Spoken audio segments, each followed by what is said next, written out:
আসসালামু আলাইকুম এভরিওয়ান, চলে এলাম লাকিস কিচেন থেকে। আজকে আমি আপনাদের সাথে শেয়ার করব নতুন একটা রেসিপি।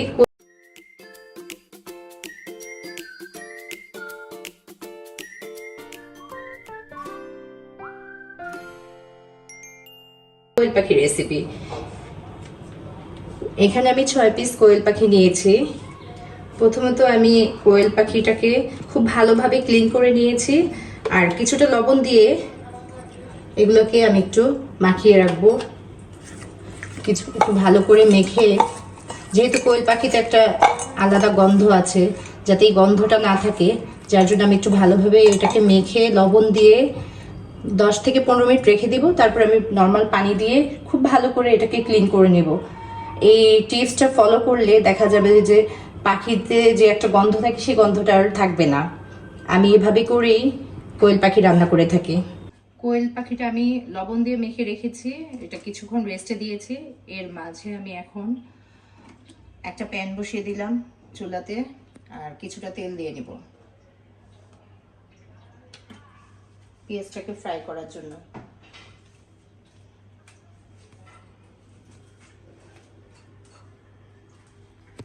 এখানে আমি 300 গ্রাম পেঁয়াজ নিয়েছি।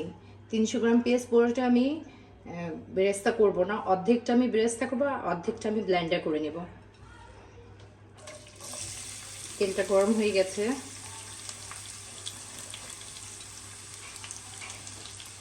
বাকি পেঁয়াজটা আমি ব্লেন্ডার করে নেব। নেড়ে আমি বেরেস্তাগুলো করে নেব। এখন আমি বাকি কাজটাতে চলে যাব। কোয়েল পাখিটাকে আমি খুব ভালোভাবে ক্লিন করে নিয়েছি। এখন আমি এখানে হাফ চামচ হলুদ, হাফ চামচ মরিচের গুঁড়া আর লবণ পরিমাণ মতো, এই তিনটাকে আমি মিক্স করে এগুলো আমি কোয়েল পাখির মধ্যে দিয়ে দিব। একটু ভালোভাবে মাখিয়ে নেব।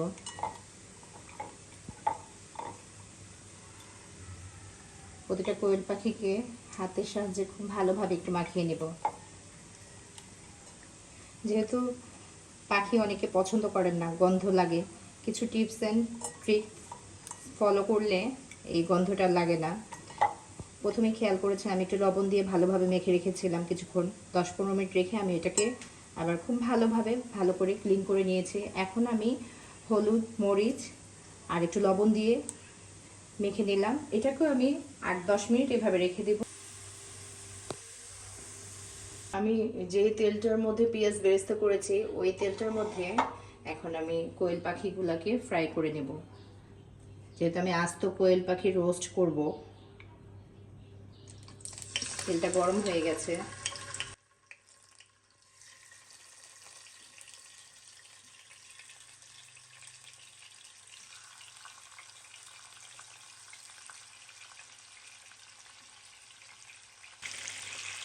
কোয়েল পাখিগুলোকে আমি উল্টে পাল্টে দোনো পিঠ 4-5 মিনিট আমি ফ্রাই করে নেব।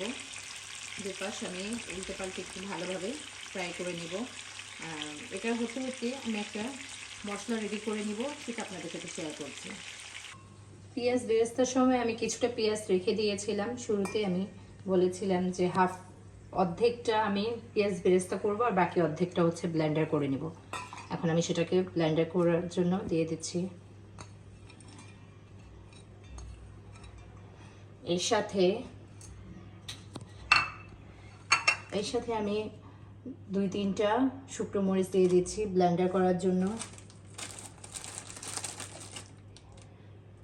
খুবই সামান্য একটু জয়ত্রিক দিয়ে দিচ্ছি। শুধু জয়ত্রিকই দেওয়া হবে, অন্য কোনো কিছু জয়ফল কিন্তু দিব না আমরা এটাতে। আর কিছুটা সর্ষে দানা দিয়ে দিচ্ছি, এটাও টেস্টের জন্য। শুরুতেই বলেছিলাম কিছু টিপস অ্যান্ড ট্রিক দিব, যেগুলো ফলো করলে কোয়েল পাখির যে একটা আস্তে গন্ধ আসে, সেই গন্ধটা আর থাকবে না।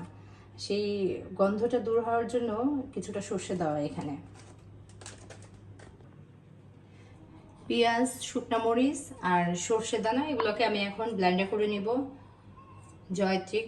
আর একটু দেখিয়ে নিয়ে এখানে আমি কয়েক রকম বাদাম নিয়েছি, এই বাদামগুলোকে আমি ব্লেন্ডার করে নিব। কোয়েল পাখি ভাজা হয়ে গেছে, এখন আমি কোয়েল পাখিগুলো তুলে রেখেছি সেই প্যানটাতে আমি এখন রান্না করতে চলে যাব। কয়েকটা তেজপাতা আমি প্রথমে দিয়ে দেব, একটা স্টার অ্যানিস দিয়ে দেব, কয়েকটা দারচিনি, কয়েকটা লং আর 3টা এলাচি দিয়ে দিলাম। এগুলোকে আমি একটু ভেজে নেব। আর বাকি যে মশলাগুলোকে আমি ব্লেন্ডার করে রেখেছি সেগুলো আমি একে একে পর্যায়ক্রমে দিয়ে দেব। এখন আমি এখানে পেঁয়াজের পেস্টটা দিয়ে দেব, এর সাথে আমি 1 টেবিল চামচ আদা রসুন পেস্টও মিশিয়ে দিয়েছি। এরপরে আমি বাদাম পেস্টটা দিয়ে দেব। সবগুলো মশলা একসাথে দিয়ে কিছুক্ষণ আমি এগুলোকে কষিয়ে নিব, যাতে এগুলার কাঁচা যে স্মেলটা আছে সেটা দূর হয়ে যায়। কিছুক্ষণ আমি এগুলোকে ভেজে নিব তেলের মধ্যে। 1 চামচ হলুদের গুঁড়ো দিচ্ছি, 1 চামচ বেশি হয়ে যাবে, 1 চামচ থেকে একটু কম দিলাম। 1 চা চামচ ধনিয়ার গুঁড়া দিলাম।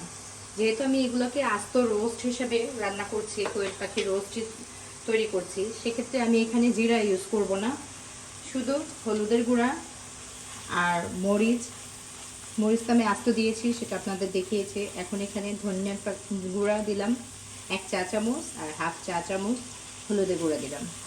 সবগুলো মশলাকে খুব ভালোভাবে একটু কষিয়ে নেব কিছুটা পানি দিয়ে।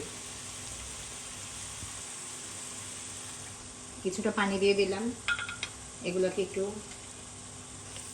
দমে দিয়ে সুন্দর করে কষিয়ে নিতে হবে।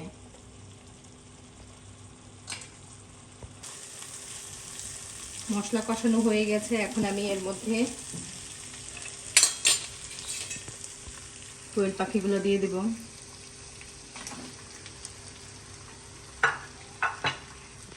এগুলোকে একটু উল্টে পাল্টে মশলার সাথে মিশিয়ে নেব।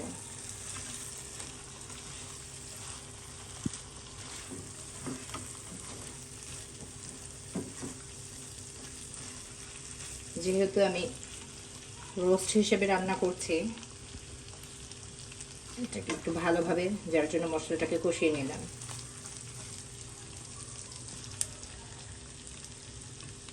এখন আমি এখানে 1 কাপ পরিমাণ টক দই দিয়ে দিলাম।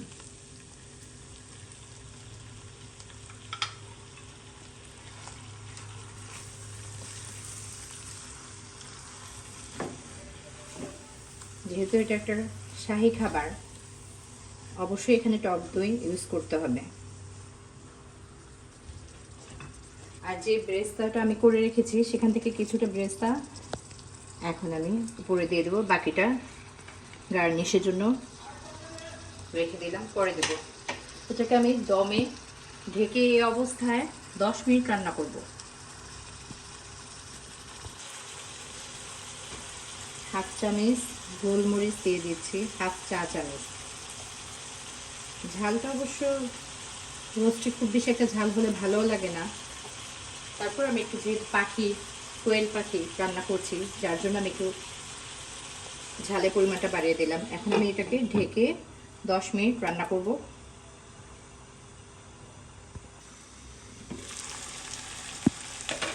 10 মিনিট হয়ে গেছে, খুব ভালোভাবে কষানো হয়েছে। তেলের উপর মশলাগুলো সুন্দর কষানো হবে।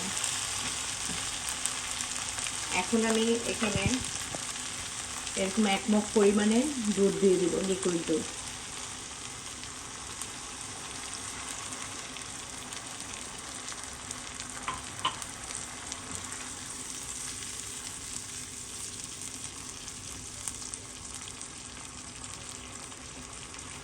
আর কিছুটা লবণ দিয়ে দেবো, যেহেতু আমি আগে একবার লবণ দেওয়া হয়েছে, সেক্ষেত্রে লবণটা চেক করে দিতে হবে।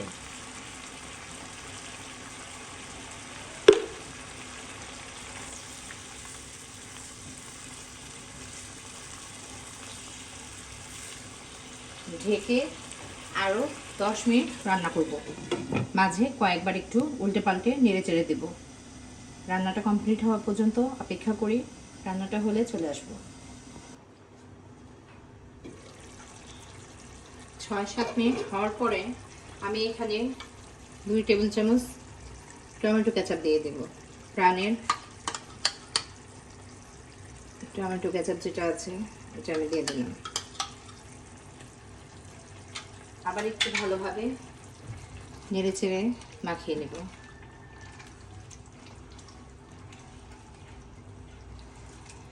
ঢেকে এই অবস্থায় আরও 4-5 মিনিট রান্না করব।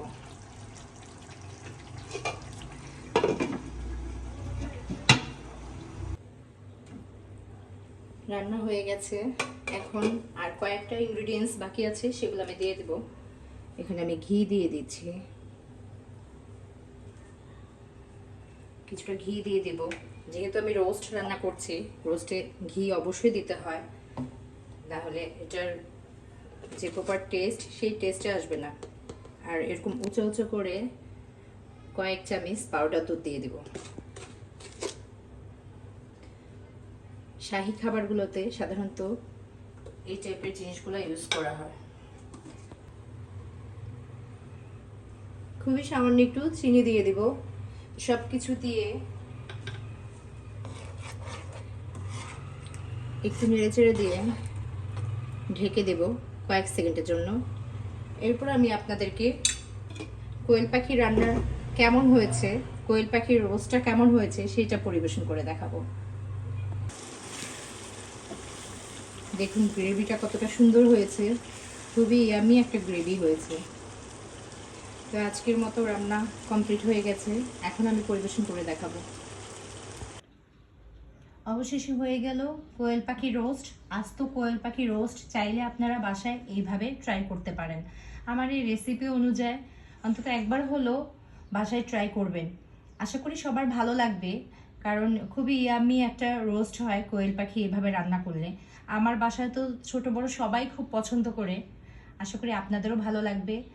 তো আমার রান্না যদি আপনাদের ভালো লেগে থাকে তাহলে আমাকে আপনারা চাইলে ফেসবুকেও ফলো করতে পারেন, লাকিস কিচেন ব্লগ দিয়ে আমার ফেসবুক আইডিটা, সেখানেও চাইলে আমাকে ফলো করতে পারেন। ইউটিউবেও একই নামে আমাকে ফলো করতে পারেন।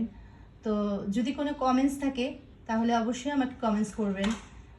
আপনাদের কমেন্টস থেকে আমি আমার ভুলগুলোকে বুঝতে পারবো, ভালো লাগাগুলোকে নিতে পারবো। তা আজকের মতো এই পর্যন্ত আমার রেসিপি।